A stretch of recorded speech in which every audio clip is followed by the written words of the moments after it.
You are listening to the Beaverton, North America's trusted source of news.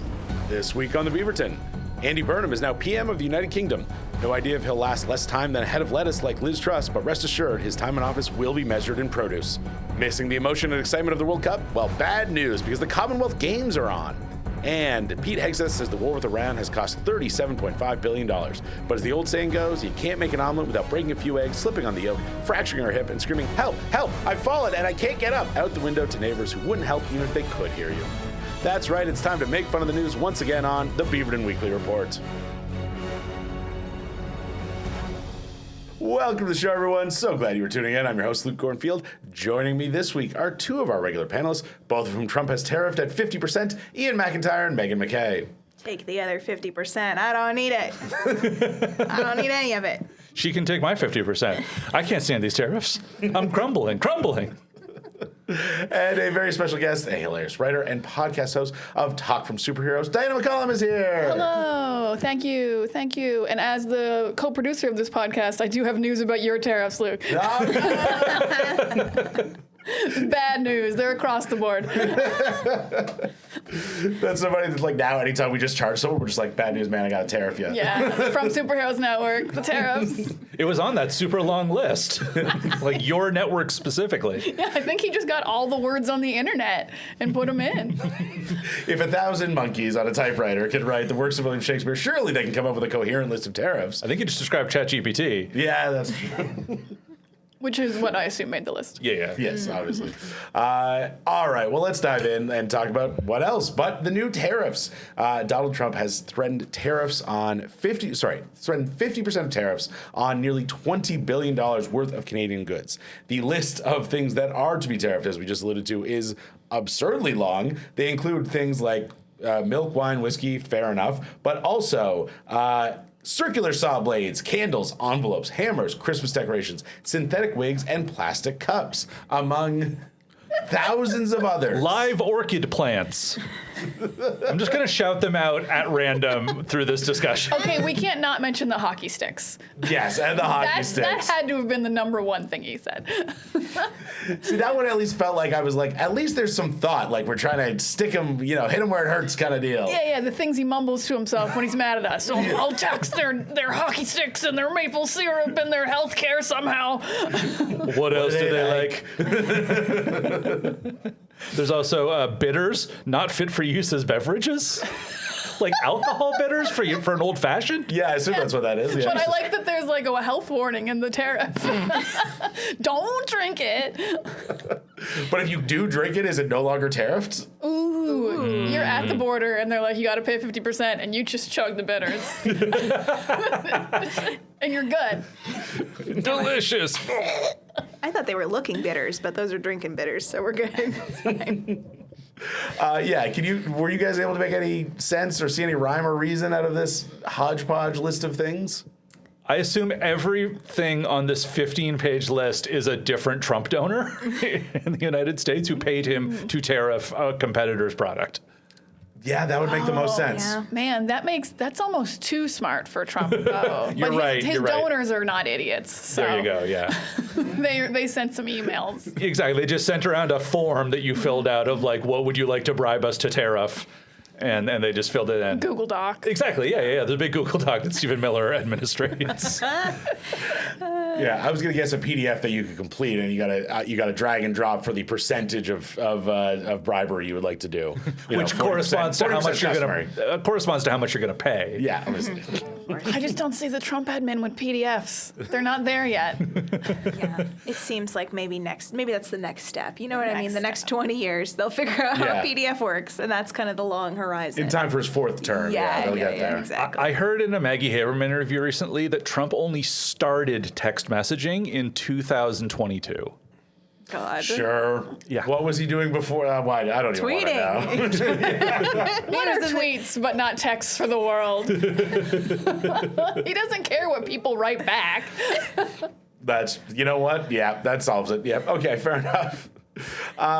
So obviously this is, despite our effort, very bad news, of course. This is, very not going to be good for a lot of people in the Canadian economy. And it seems like this is, I don't know, just yet another fucking shit show on top of everything else we've been dealing with. There's already been some anger at the Carney government for, not being able to get a deal done with Trump.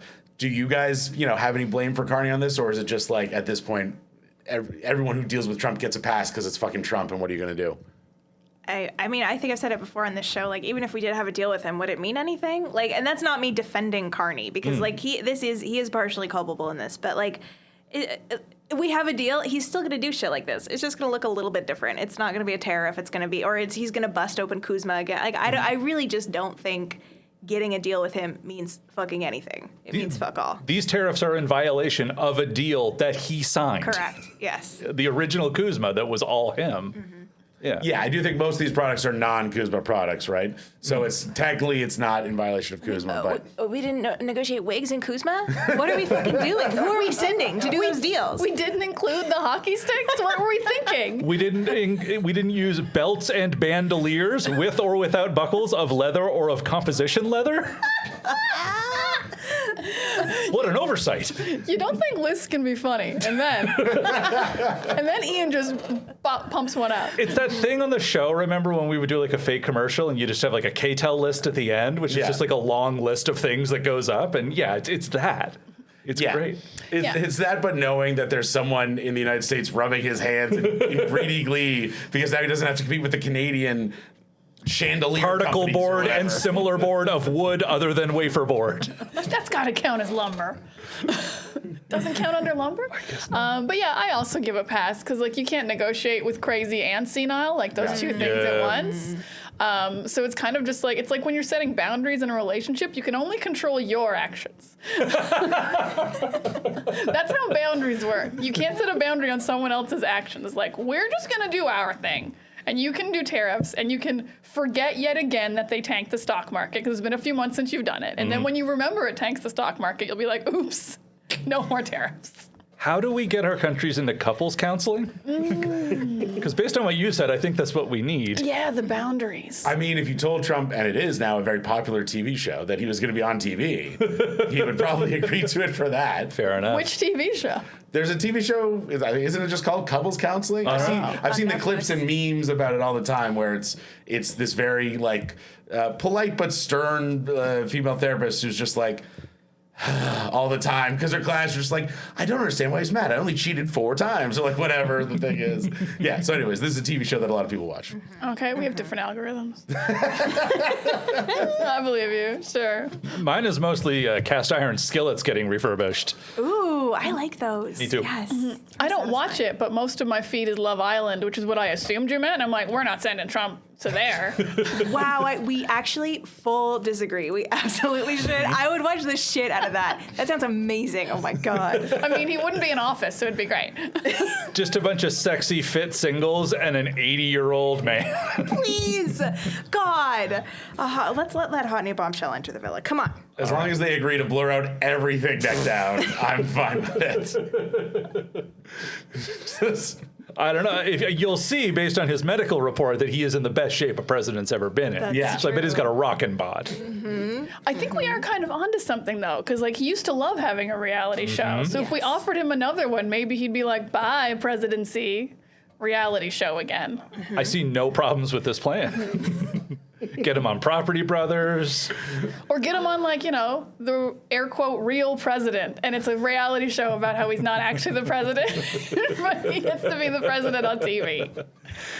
Yeah, I mean, the problem is it's Canadian TV, so he's going to be like, it's not good enough. That's not good The enough. most we can offer is like an 8-episode order on Crave, and he's like, If we tell him he could be the next heated rivalry, though, we got that one hit. That one hit. But that's Love Island again, or it's bad. How's his butt looking these days? Can it pop next to that shower scene?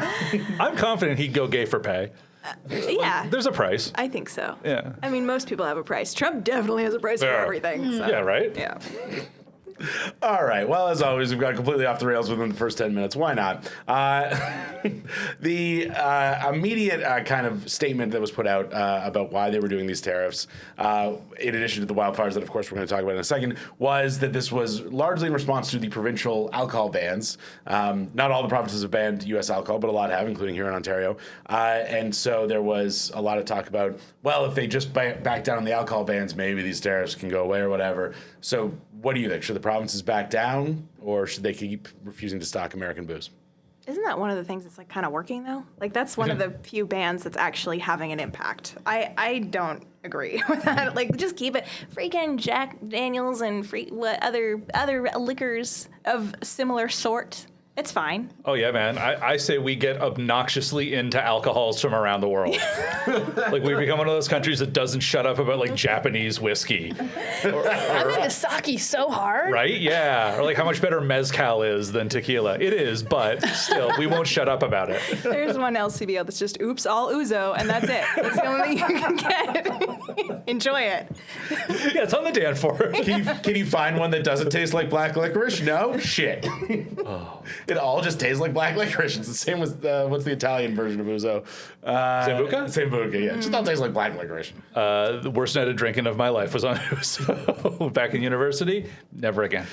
Yeah, and they're like, it's better if it's on fire. And it's like, well, that seems like two problems now.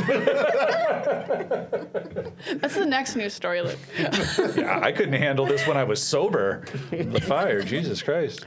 But yeah, I support definitely keeping a ban on the alcohol because, like I said, you can only control your own boundaries, and also like it's a luxury item. We didn't ban like medicines and like things that people really need. It's like, oh no, we have to drink our own liquors, and like America, you have to drink all this bourbon yourself now. Like I thought you were big and strong, America. Just drink all the bourbon yourself. Yeah, and I don't know, is Canada known for alcohol? Do we make that?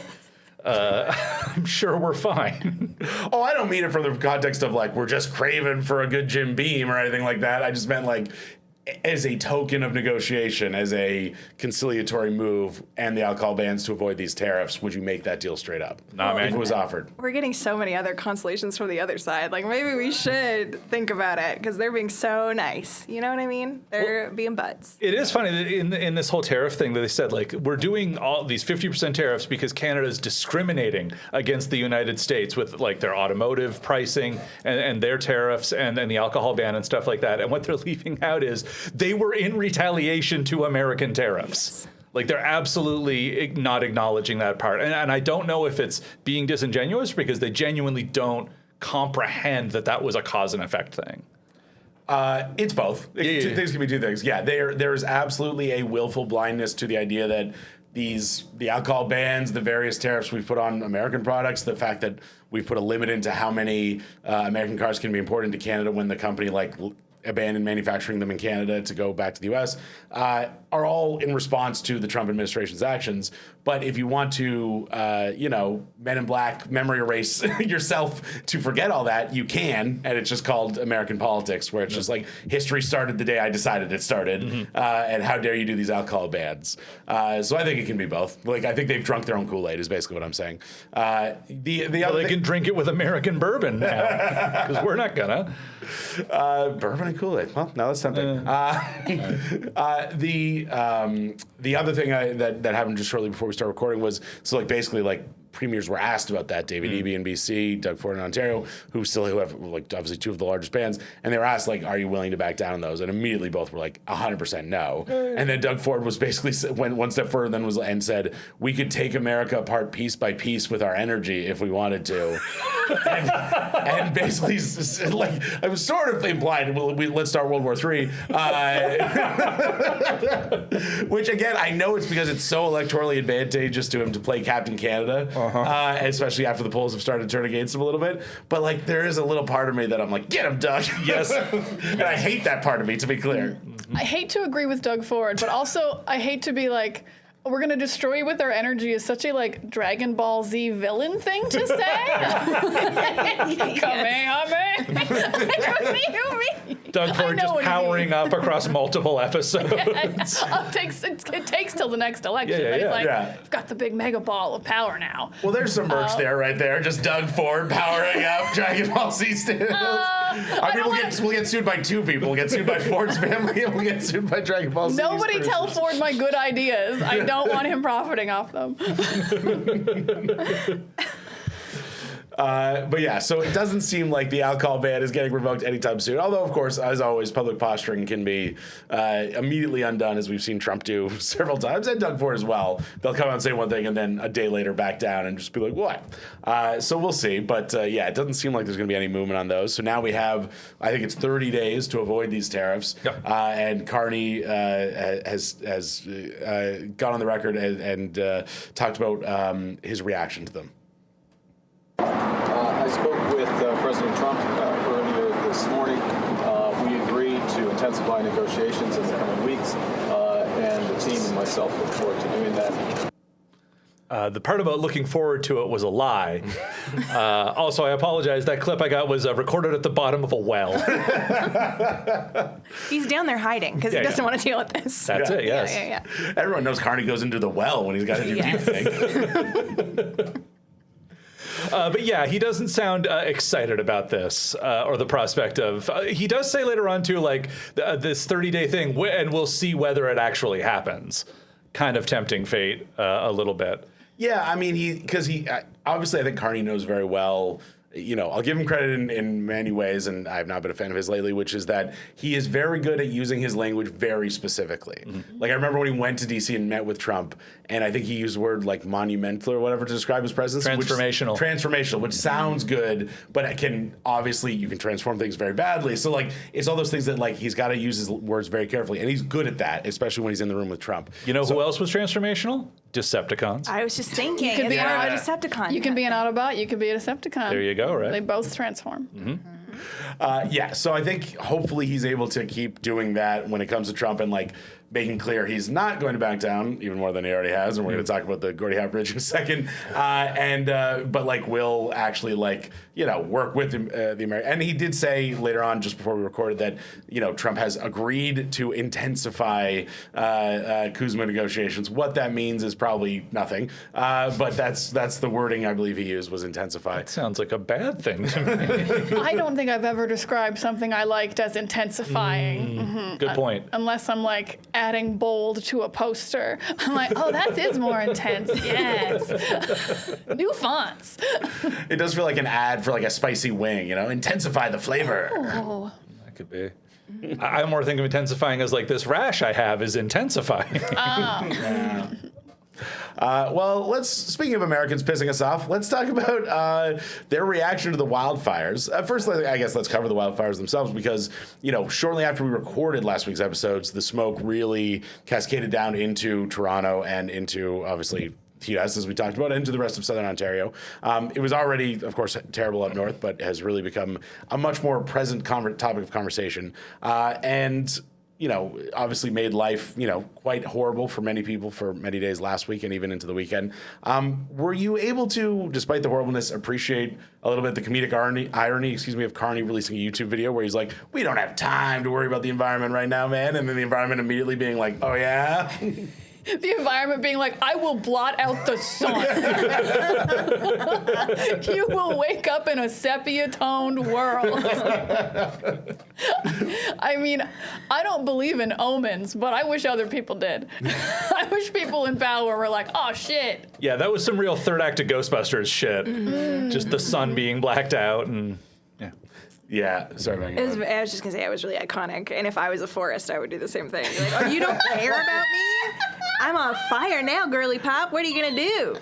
You know? Like you would light yourself on fire. Yes, I would. Well, I guess I could do that as a person, too. That's making me rethink the decision. This is going to sound mean, but you have more value as a forest. I do. You do. I do. That's true of all human beings. It's true. No, and I didn't. I agree. Transformational, though. It's a real transformational, literally into a forest. Just like exploding into trees. I love it. It's great. I mean, hey, speaking of transformational, forest fires. But yeah, so yeah, the moment, the fact that it was like a few days later, and obviously I know we're in forest fire season, we're in the time for it. This has happened, I think, the last 4 or 5 years to some degree or another throughout the summer. So there is, you know, of course, it was just always going to be around this time. But there is just something so powerfully reminding us that it's like, you might not have time for the environment, but that doesn't stop what's coming. Yes, there is a train rolling down the tracks, and just because you've decided you don't care doesn't mean it stops moving. Yeah, statistically, there was going to be a wildfire happening anytime between May and September. And I thought Carney was a numbers guy. He should have known that. That's true. Yeah, I also liked Poilievre's, right before the fires, put out a video where he was like, see, told you climate change wasn't a big deal. And just had the most smug fucking, like, I think the caption was, it's not the end of the world. And was like, just so like, see, Carney's been, I've been saying it for you. And but now Carney acknowledges that the climate isn't really changing. Who gives a shit? And then fires. I thought that video was in response to the wildfires, that he was like, don't worry, the world's not ending, wieners. Like on the weekend. So while people are choking on smoke, he was like, climate change is nothing. Surf's up. Kumbaya. It's not the end of the world. Outside the window, the sun is blacked out. No one wants to win an election less than Pierre Poilievre posting that video. Hey, nothing else has worked. Let's swing wildly. Oh, is he trying to get fired? I mean, maybe. He's office spacing. Yes, exactly. What would you say you do here? Well, I make fucking videos and I make fun of the trolls. Give me that apple, chomp. I spent my salary on this cowboy suit. I didn't realize until this week that the fact that he gets a house and a staff all paid for by the taxpayers, no other parliamentary democracy does that for the leader of the opposition. What? He's just living high on the hog on us because no other leader of the opposition in the world The gets fuck that. are we doing? I don't know. It's probably some, fucking decorum shit that we passed in William Lyon Mackenzie King's day. And we haven't gotten rid of it. Good Lord, no. I mean, I imagine a current prime minister who knew he was going to lose put it in. And the loser gets a lot of stuff too.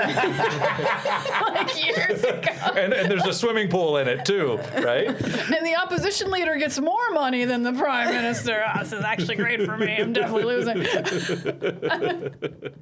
I mean, if that's true, I tip my cap to some degree. Where I'm just like, well, you did There's it. some Good for you. foresight there. Yeah, hey, it's always good to, hope for success, prepare for the worst.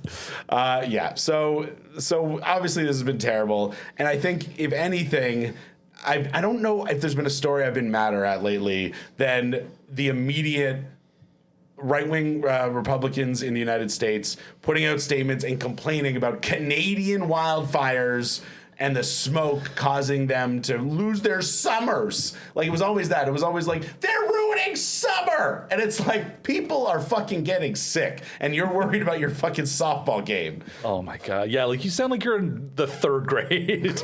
Summer, this is the worst summer ever. Yeah, I was supposed to make out with Jeannie this weekend. But also just the total lack of empathy. They're acting like we did it on purpose. They're like, well, they lit the fires to be mean to us. Yeah, that makes me wish we had. I know I talked about boundaries that you can control, but we didn't light the fires. Actually, most of them are caused by lightning, which I think is badass. That is sick. You can't stop that.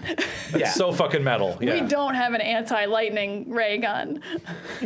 One of their statements, and there's been so many, was from a group of Michigan Republican lawmakers who put out a statement just going on we are done accepting apologies in place of action, floating the idea of cross-border methods, in other words, basically invading Canada's sovereignty to deal with this, and then saying sovereignty comes with responsibility, and the responsibility to prevent a foreseeable disaster from crossing into another country's airspace has not been met.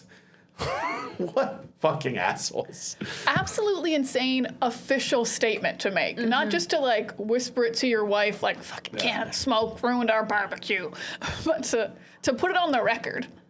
Yes. Oh my, yeah, I mean, Detroit having a real tough time talking there with all their abandoned houses and crumbling infrastructure. The worst roads I've ever driven on in my life were through the Motor City. Oh, yeah. I mean, it's hopefully things have improved because the people of Detroit are I hope not.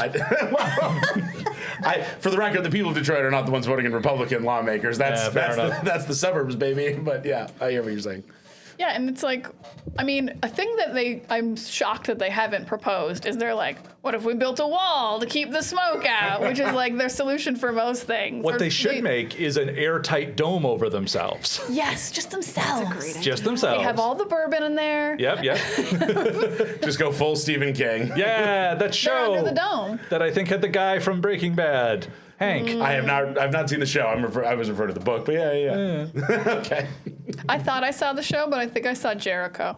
I think I saw a different Is that the show. same premise? They're stuck on it a was dome? like an apocalypse, and they were always in one city. I don't think there was a dome. There was a real run of those shows for like 5 years. Yeah. Just trying to see the connection. I tried to help you out. Thank you. Appreciate that. I was going to say, I was listening to another podcast this week. I know, shock.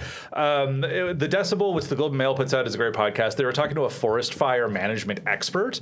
And what she was saying, because they were like, they keep talking about all these forest wildfire, like controlled burns or forest maintenance and stuff like that. And they're like, how realistic is that to do? And she was like, that's a thing you can do, and it is important.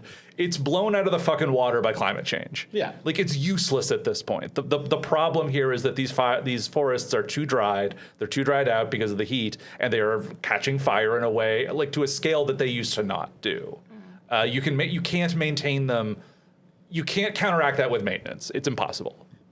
Yeah, and even if it was possible to maintain them in this environment, these trees are not where the people are. We don't have roads to these forests. It is a massive boreal forest that stretches all the way through the north of Canada, all the way around. It is there are what, like 7,000 trees for every person in Canada or something like that. Like, it is impossible to maintain a forest of that size. I think like Northern Ontario alone is the size of like multiple Texases. It's enormous. Yeah, like the boreal forest in Canada dwarfs the scale of anything I think American legislatures' minds can comprehend clearly. Because like the idea that there's just a forest outside Toronto and we all should get a rake and go in there and rake up some dry leaves so they don't catch on fire when the lightning strikes, or more in these guys' minds, when kids go in and start fires or whatever the hell they think is happening, is insane. Because it's the scale of it is just like there's a great map that someone put out, and I forget who it is, or I'd give them a shout out, but it was like basically like if only there was a way to show every American this, and it was basically like a map of where the trees are and where the people live. Oh, yes. And it's like the map of where the trees are is obviously in green and where the people live is also in orange. And the gulf between the two and the density, obviously, difference between the two is just so wide. And it's impossible to overcome through any kind of like, it would cost us more than the GDP of our country to spend on forest fire maintenance. But like, you can explain it until you're blue in the face, right? Like, Yeah. this all makes sense. It's all true. It's all correct. I fact checked it myself while you were talking.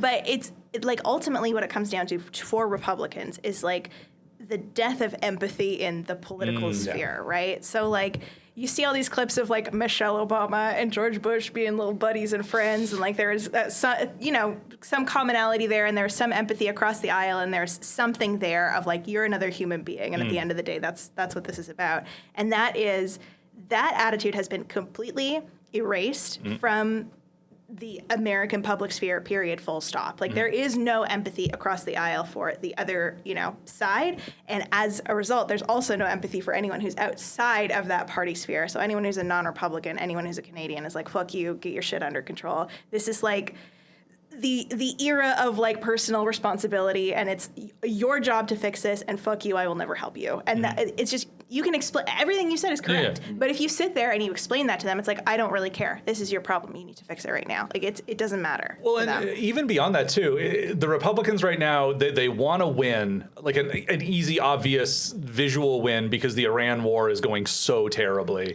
And they're like, who can we pick a fight with that can't fight back? That's close and like, and also The forest. looks nice. Fire. So like you said about that death of empathy, it's like, yeah, we're gonna pick a fight with Canadians, the nicest people in the world, because that's just that plays good to our base on television. This is entirely a messaging thing. I don't think they mean any activity or action from this. So do you think, for the legislature specifically, and we're going to talk about Trump in a second, do you think they are just playing the game, or do you think they're dumb enough to actually believe this? I don't think they really believe anything, but I think that they're like, this is an easy way to get myself on TV this week, looking tough, talking about someone who can't or won't fight back. Yeah, I think the politicians are playing a game, and then the people who vote for them do believe it. Yeah. Of like, yes, we shouldn't be inconvenienced while your country burns. Yeah. That's bad for us. And it's like, could you like, yeah, can you imagine like walking by someone's house burning and being like, it's kind of hot? Your smoke's getting in my kitchen. And like not doing anything. I put a pie on the windowsill and now it tastes like smoke. Bear in mind, there's also fire coming from Oregon and Washington Yes. State up to British Columbia right now. And we're not pitching a fucking fit. I think the reason we're having issues with our fires are that we sent firefighters down there and we don't have enough. That's part of it, is my understanding. I Yeah. did see that on TikTok. No, we sent firefighters down to Missouri or Missouri. Minnesota. No, it was Minnesota, I think, because it was Tim Walz like thanking them for doing that. We also sent them to Colorado because that's where the pilot died. Oh, Yeah. So And a couple years ago, when the massive California wildfires sure, happened, yeah. as they often do, but they happened. The last one I think was a year or two ago, and Canada has those, and I think the U.S. has some too. But like Canada, especially Quebec, has those specific like planes that are designed to like scoop up water and drop them right away, so you don't need to go back to the base to refill every time. So you can just scoop water, drop, and just go over and over again. So there's a far more efficient way to put out fires. Obviously, you're putting out, in that case in California, you're putting out salt water. Let's start filling with lighter fluid.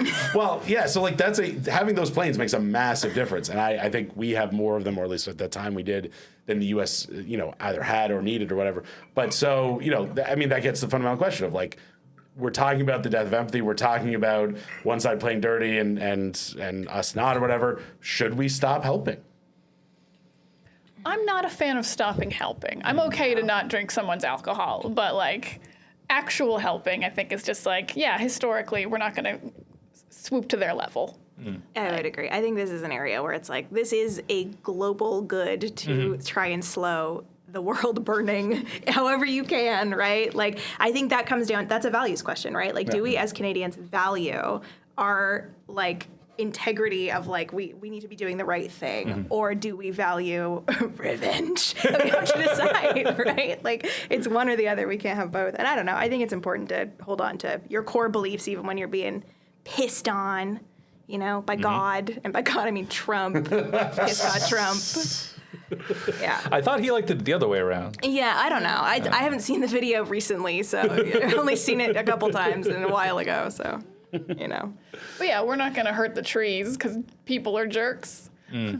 So definitely keep helping. Then they look bad and their souls go the wrong place. That's Canadian. That's Canadian. We're going to help you, but we're going to judge you at the same time. Yes, That's our way.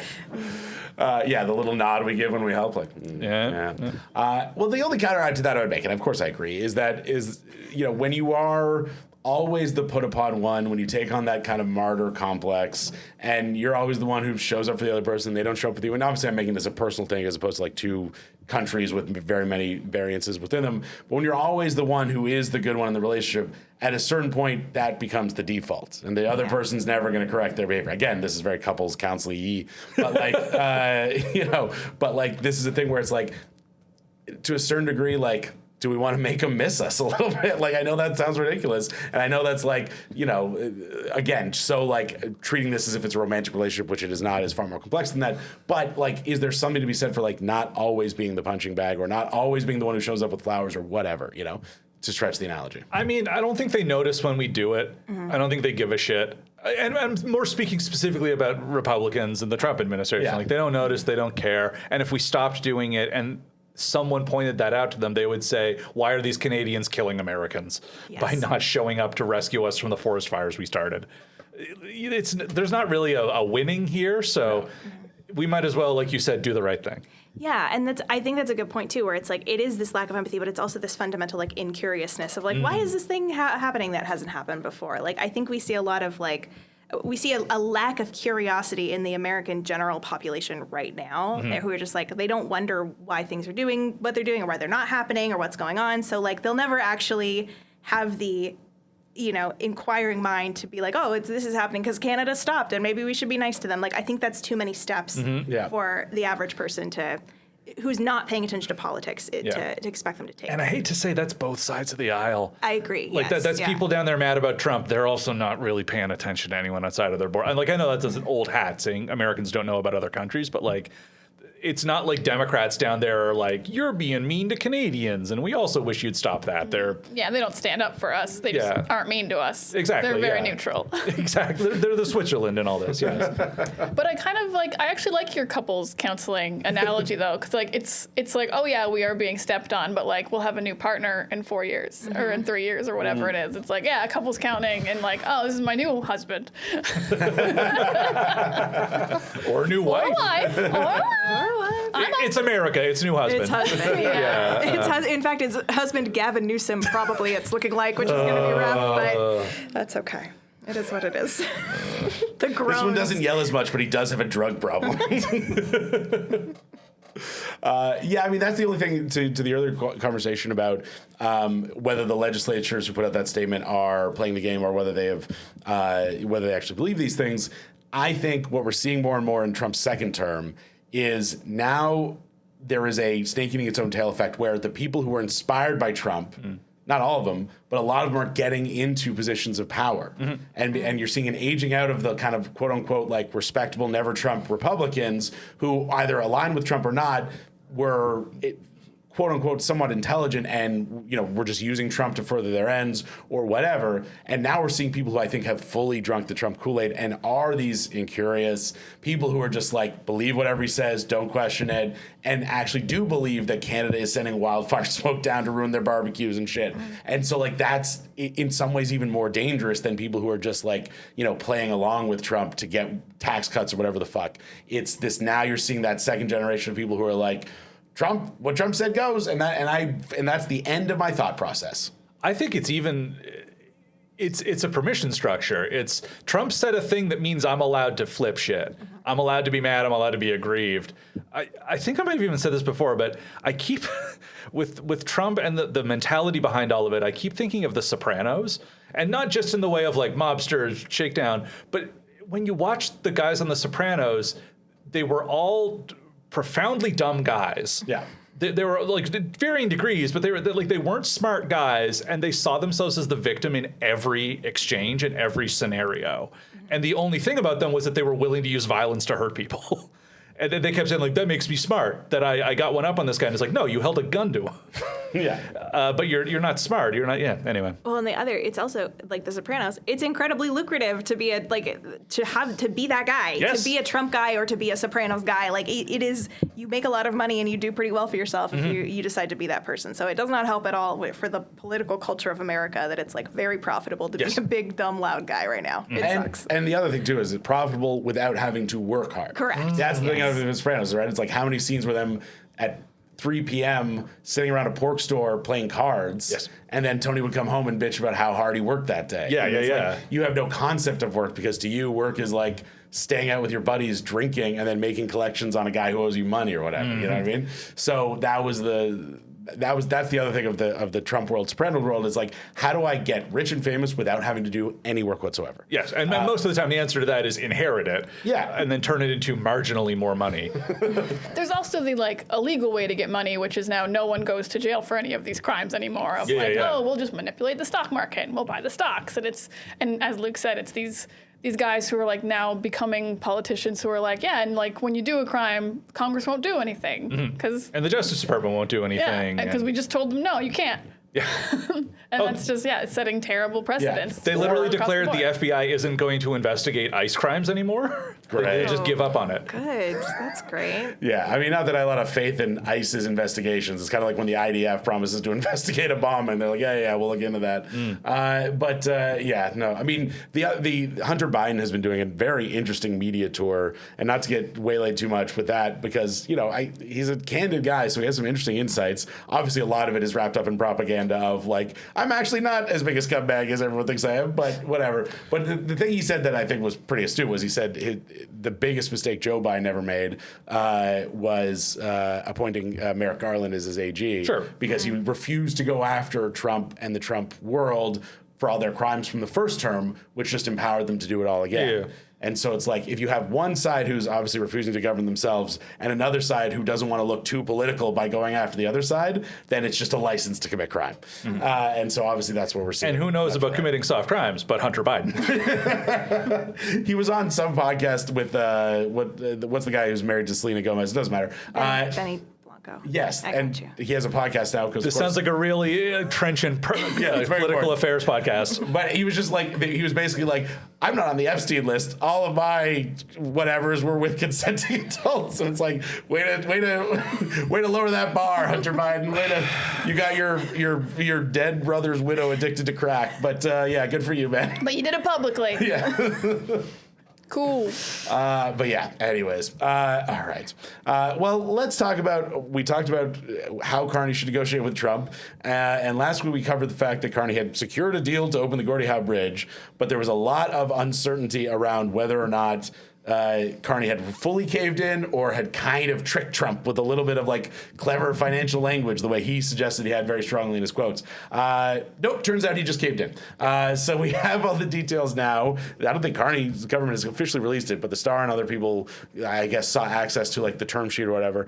So Canada is splitting the money 50-50 with the U.S. right from the jump, not after we get paid back, as Carney suggested.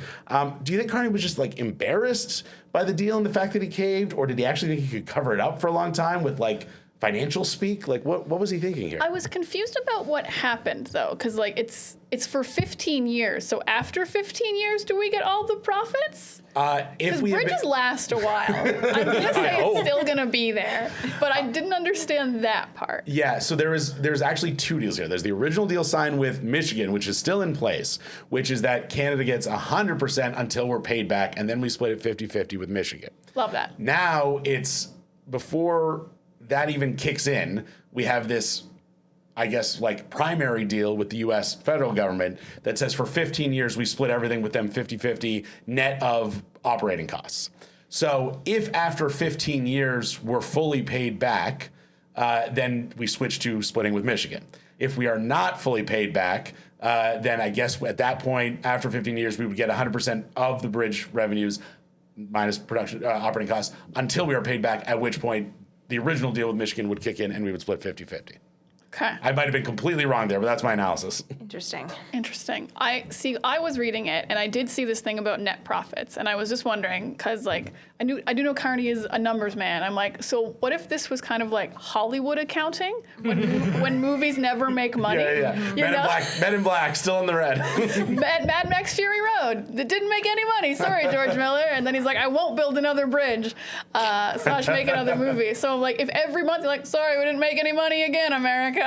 You just keep it all. Yeah. See, that was my hope thought. too. Was that's I need to see the sheets. yeah, because that's what Carney strongly suggested. He was like, after you factor in this and that, and he was like, and calculate this and minus that, and the there won't be much to split. The toll booth operator makes $1 million a month, so we gotta pay that guy. So Carney strongly suggested he was doing smart accounting to bamboozle Trump. The term sheet indicates not at all. It's just a straight up. Obviously there's operating costs to operating a massive bridge. So after that, it's just a straight 50-50 split. Not technically with Trump, like we're gonna hand over money, although that's probably end up being, but into going into a regional development fund that is to be spent in the region, which sounds like an even easier way to bribe Trump, frankly. Like it's just like, oh yeah, Trump Co. opened up a branch and they got a big brewery in Flint now or whatever. It's That's not a place you want to open a brewery. That's not on the list. I'm sick of that. Let's just take the bridge down. I'm done. We can swim to Michigan. I don't care. I'm sick of this. Who's going to Michigan? No one. Right? No one. all that trade that's now being tariffed at 50%. Yeah, you know what? You know what's not going to Michigan? Stearic acid, oleic acid, and tall oil fatty acids. I just invested in a Pollock oil fatty acid company. What did you say? Tall oil fatty acid? I don't know, man. That was the first one I read. So short oil can still go in? Sure. Okay, The tall oil trucks are waiting to cross, but they're like, the oil's tariffed. Sorry, Megan, what were you going to say? I was just thinking about the tall. Like the tall oil versus the little short oil, and then the short oil is like a little clown car with like a.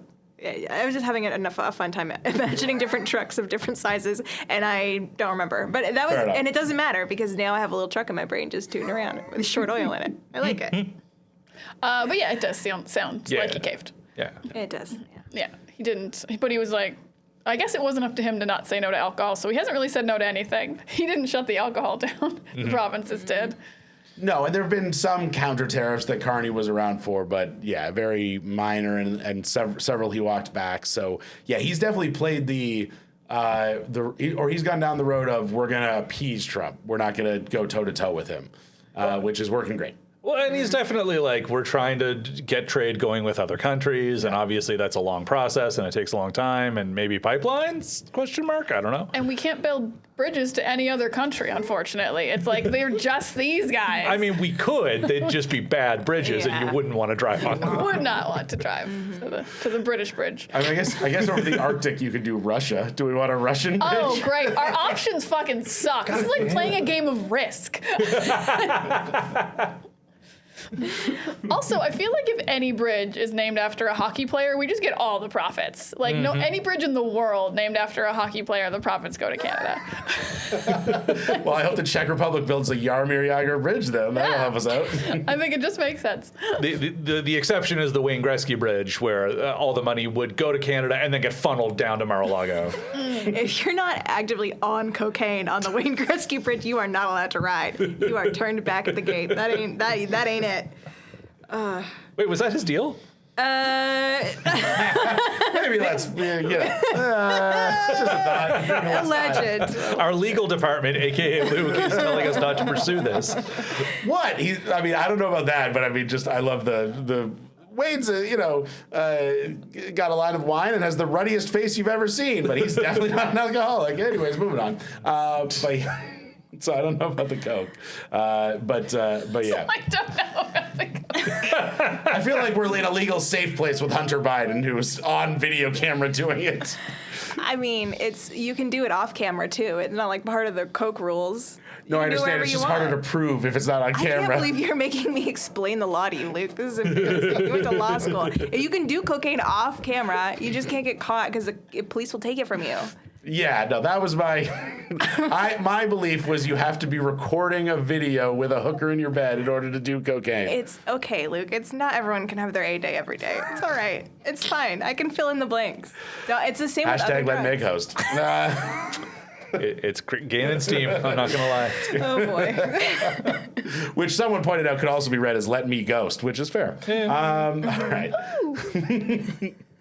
Okay, well, before we move on to our big finish, a quick message to you, the listener. First of all, thank you so much for checking out the show. If you haven't already, please subscribe on your podcast app of choice, leave 5 stars, leave a review, say what you liked about the show, and also feel free to share our video clips, tell your friends, help us grow this thing to be the biggest and best thing it can be.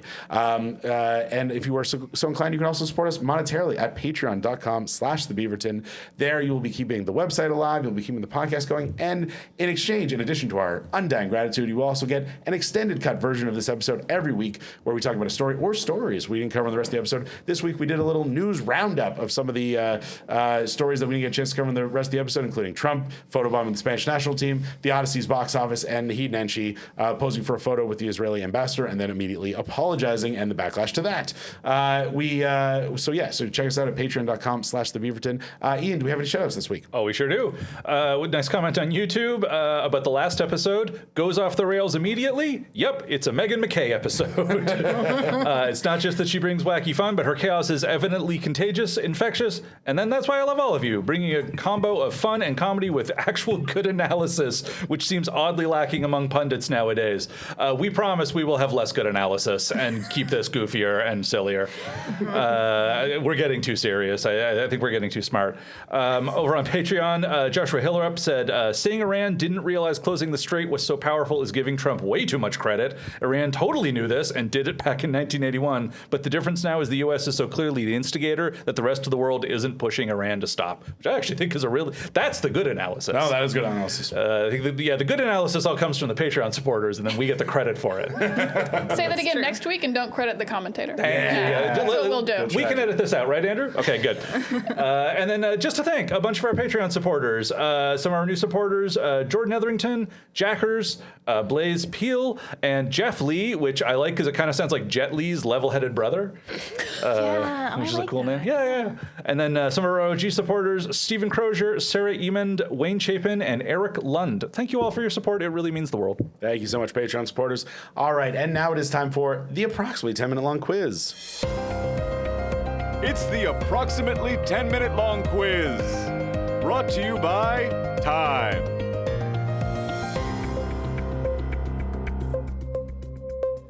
Every week, I ask the panel to play the approximately 10-minute long quiz, where I put their knowledge of some less widely reported news stories to the test. Panel, your first question: what condition will the U.S. military start screening its soldiers for?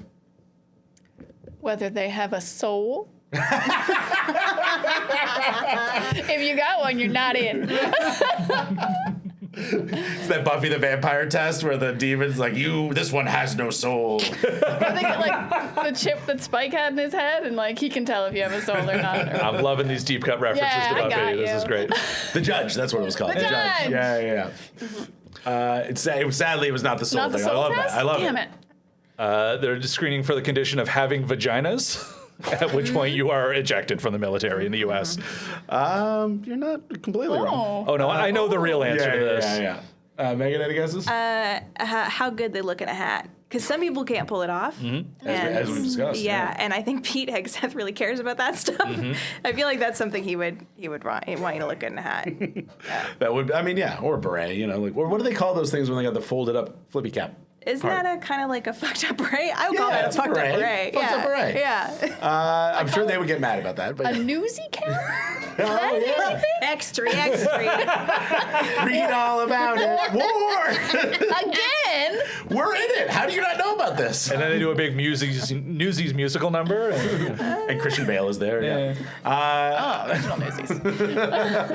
All right. What's the real answer?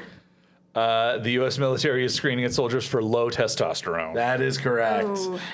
Specifically, soldiers, you got to be 30 and older, and I assume male, although that wasn't in the article I read. Because I assume women would have naturally much lower testosterone. So Pete Hegseth has ordered an annual testosterone deficiency screening for active duty and reserve service members aged 30 and older, which he says will help to maintain military readiness. If a soldier is found to have low T, they will immediately be put on a new regimen involving supplements, kettlebells, and listening to the Joe Rogan podcast 3 hours a day. I made the last part up. Obviously. You got me a little on that one. You said it so factually. So Pete Hegseth is just going to personally check every soldier's balls Yeah. in the U.S. Armed Forces to make sure that they're up to shape. Yeah, the screening is him holding a big magnifying glass to your balls to see how big they are. I love how you can have gender affirming care when it makes you more manly and you're born a man. Yeah. Then it's fine. Yeah, we really got the long end of that stick.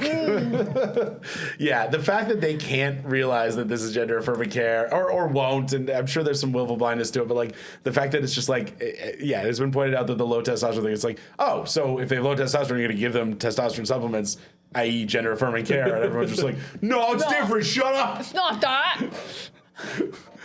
It's just helping us be super jacked and ripped. But if a trans man wants testosterone, no. Just join the army, I guess. Oh my God, that's brilliant. I think they're banned. Except Yeah, for you're the fact probably that quite Absolutely very banned. much cannot do that. But if you could sneak in, imagine all the testosterone you could get. I don't know if it's expensive, is it? I don't know. Testosterone supplements, compared to gender reassignment surgery, I imagine it's much cheaper, but Yeah. I do not know. It's medical care in the States. I assume it's prohibitively that's a expensive and great ruinous. point. Yeah. Yeah, Nothing that's true. cheap. All right, pointing in on that one. Our next question: a recent study from Poland and the Czech Republic found what eating practice is harmful to your health? Eating cigarettes. They don't want you to do that anymore. They're the vanguard of that research. Yeah. In the 50s, everyone told us this was good for you, but now Yes. Breaking news from Luke about don't eat cigarettes. I used to eat 3 packs a day. Really sort of ramped down on that. I don't know. There's another study from the cigarette industry that says the opposite. So maybe it's fine to eat cigarettes. I don't know. All right. I don't know how to try. Just don't eat the filters and you're fine. Okay, fair enough. I think the Polish study said it's harmful to eat anything but Polish food. Another kielbasa. It's the only thing that's good for you.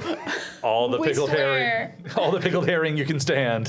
From the Mediterranean diet to the the mid-European diet. Just straight up sausages and, I don't know, schnitzel. I don't know. What else you do? Yeah, I probably should have looked up some foods before I made that joke. Thank you for providing some.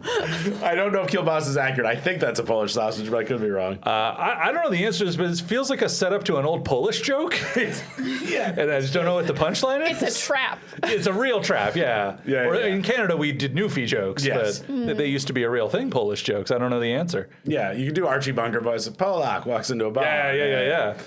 No, it is not a long way to get a people from Poland are dumb joke out there. It's much more fucked up, actually. Does anyone know the real story? So the eating practice that this modern day study found was harmful to your health, cannibalism. Turns out that's no good for you. Worse for the person I was that you're going to eating. say, who did they study? So they The person you ate, not doing well. yeah. It's really a twofold. Yeah, it's bad on two levels. Threefold, because the cannibals of the placebo group were mad. It was chicken. I thought this tasted like chicken. I wanted to eat a dude. Yeah, so the two professors, one from the University of Wrocław, I'm probably not pronouncing that right, and one from a university in Prague, used a mathematical model to show the long-term practice of cannibalism can lead to population collapse by causing illnesses in those who eat other people. Populations do also tend to collapse when you eat other people. I do want to point that out. I don't know if they factored that into their study. What, did this person just watch too much Yellow Jackets? And they're like, how long until all the Yellow Jackets eat each other? Also, cannibalism turns you gay. Oh my god. I can't believe this is a worse answer than cigarettes. That's so much worse. If you're choosing between eating a dude and eating cigarettes, eat the cigarettes, I'm gonna please. eat the cigarettes. Please. Wait, is the dude dead already? I don't think they can Yeah, keep but him you killed- alive. I killed him? Oh, okay. I think cannibals, I mean, they mostly. I think it's still cannibalism if it's like plane That's crash, true. eat That the is. body. I mean, yeah, if it's Yellow Jackets rules. You're Yellow Jacket. Yeah. I thought you meant like cut a little bit off the haunch and sort of leave them like- in their enrichment enclosure for the next Oh, fight. like- I'm like, I don't think. Like that movie from your guy. Sebastian Stan was in a movie where he played a cannibal. Oh, flesh. Yeah. Yeah, so. Thank you for calling him my guy. Sorry. Sebastian, are you listening? I was forgetting his name, and I was just like, I know two things about him. I know he's the Winter Soldier. Well, three things. He's in that cannibal movie, and Diana loves him. So I'm just like, I like the Irish people when they always describe like a celebrity or whatever they have a crush on or that you like, whatever. They're always like, your man was in the film, and it's just like, oh, And then I start fanning myself, and I'm like, oh, is it? But yeah, anyways, so they apparently referred to a group of people who would eat the flesh of just people who died of natural causes as part of a ritual that would like send their spirits, to the afterlife, or so they believed. And so apparently those people tended to die a lot younger than other groups of people with similar living conditions. I mean, I feel like if someone dies of like a disease and you eat their skin, it's like, oh, you probably got the disease, man. Yeah, and also because you have the exact same biological situation going on as the person who died, as opposed to like a chicken to a human or a cow to a human or a human to a dinosaur, then it's totally different. So it's like there's less likely the disease will take root. But yeah, as opposed to like when you eat a human, we know the disease. If they died of a disease, we know that disease will work on you because it worked on that guy. Who funded this? The University of Wrocław and the University of Charles University in Prague, which is a weird, not at all a Czech name. But anyways. I think it was funded by a bunch of Polish cannibals who wanted to keep all the food for themselves. Trying to sway the public. Yeah, I guess you don't really do like a lot of conversion when you're a cannibal. You mostly want to keep other people not being cannibals because then they're still your prey. All right, next question. Why did the Ford Motor Company fire a longtime employee over a package of cookies? It was a fortune cookie, and it said you're gonna get fired today. So legally, they had to fire him. And then it turns out they wrote the cookie and slipped it in. And then like that's the scandal. And they're like, now we don't have to give you separates. Hee hee hee. The fortune cookie said. It was the internet kind of cookie because he was using his work desktop to use Internet Explorer to surf LimeWire. Got a bunch of cookies. It says that it was LimeWire, like from 20 years ago, Yeah. not just like obviously internet porn. It was Adele, yeah. Yeah. I like that you don't know how to currently pirate things. Nope. That's sweet. Yeah, all the shows I pirated are just the wrong names on them. Wrong file names, yeah. Any other guesses? I mean, I think he filled a whole dang freaking Ford Explorer up with cookies, didn't he? And then he called it his little snack pack, didn't he? And then maybe he fueled up with some freaking milk or something, and he was like, "It's my cookie car." You know, I feel like that would get me fired, and I don't work at a car factory. Yeah, I feel like if any of us just filled a car with milk and cookies and left it at work, people would have questions at least. I don't know. Great advertising for the cookie. Yeah, they don't go bad in there. Chips Ahoy is like, look at our cookie car. Yeah, they don't go bad in there. It's fine. The car is The hermetically milk sealed. doesn't go bad in there? The milk goes in the gas tank, okay? The cookies are fine. Is the gas tank cooled? I mean, is it? Famously, no. Combustion. Someone quick Google it. I think maybe it is. Google it? No, we don't need to Google Quick, it. hey, Mr. Ford, Mr. Henry Ford, quick seance. Is it cold in there? When we He doesn't know how to make current cars. that guy will say, whatever. Connell, what are you doing here? It's me. I'm the same ghost. All right. No, the real story, all of your answers were lovely and whimsical. The real story, unless anyone wants to jump into something they know it. So he essentially bought a package of cookies and paid for it, but like for whatever reason, it was like it was a self-checkout, and it didn't go through. But it did go through, but like it didn't register on the system's end that it went through. So in other words, the money came out of his account and went in, but for whatever reason, the system showed that he hadn't paid. And then 2 days later, they like marched him out of work and accused him of stealing cookies and fired him with no severance or anything. And we're just like, how dare you? And like marched him out of work, wouldn't let him get his things, wouldn't let him get anything. This guy has worked for them for like 11 years. And then when he showed them proof that he had, in fact, like the money had come out of his account, they didn't believe him until he sent them a notarized bank statement. Wow. And then from like, including like signatures from the bank and everything like that. And then they double checked with the Aramark, the company that operates the system. And they were like, oh, yeah, our bad. Anyways, you want to come back to work? And he was like, no, you humiliated me and marched me out. like absolutely not. And now he's suing them, and I hope he wins millions and millions of dollars. I hope he wins so much money. And also, you want to come back to work. Like, were they itching to fire this guy? Like, for $2 cookies? No, apparently he's very, very good at his job. So okay, this was a company store that he stole these cookies. Yes, yeah, like a little cafeteria in the Okay. factory, yeah. Were they the last cookies? Was it That the would last make it pack more- of The cookies? CEO wanted those cookies. He's like, he was next in line for the vending machine. He was like, get that guy out of here. Annihilate that man. Henry Ford VI was like, those are Henry Ford's cookies. They don't make them anymore. Well, they do, but you have to fish him out of the car. And I didn't crack the window very much, so you need like pliers. Yeah, so sadly, no points on that one. Our last question is a complete the headline. I'm going to read a headline. It's missing some words. You fill it in. Canadian woman attempted to board plane with blank hidden in her bra. Dirty bomb. It's dirty bomb? It's not dirty bomb. It's not a dirty bomb? Well, then Just the way you said it, like all one word, dirty bomb. It's dirty bomb. Dirty bomb. What else would she hide in her bra? That's all you put. You put This two thing things. that I'm about to say in a minute. I put my phone in there sometimes if I don't have any pockets. So three things. Three things. Breasts, dirty bomb, phone sometimes. Phone if you don't have That's pockets. it. That's all you but put in breasts there. is two things usually. Not well if you group them as a group. It's like saying pants is two pants. It's like pants Let's is not be, two pants. Pants are one thing. Thank you, Diana. Yeah, the breast side of the table has decided breasts are one thing. Oh wait, hold on. Maybe he has appointment splaining Oh, breast us. Go ahead, Luke. We didn't tell you how the testosterone thing works, Yeah. okay? Well, you should have, because we don't know. I don't know what my T levels are. I've been trying to find out. My answer is bazongas. That's Wait, is just that a one breasts? thing or a two thing? I guess two, technically, yes. Yeah. I think it was a Hooters membership card. It was like a bit. It's so funny to imagine people at the airport getting real mad about that. Sadly, none of those things, and my own ignorance about the coupling of breasts notwithstanding. Does anyone have any other guesses? It's not dirty bomb. It's not- it's you gotta still not check one dirty more bomb. time. Okay, what if it No. was now though? You're breaking It news. switched while we were here? Second woman boarded the plane behind the first woman. It's fine. If I was gonna actually guess, I would be like something like some kind of liquid that you're not allowed to have. Like she wanted extra liquids. No, it's a good guess though. Was it like a little dog? Like She a didn't wanna- water padded bra kind of thing? Yeah, because like we're made of water, so Yeah. it's fine. You can stick extra water in there. If you break it down at a molecular level, we're made of water, so really the liquid thing doesn't apply to me because I'm 60% water, whatever it is. Yeah. What was your guess, Ian?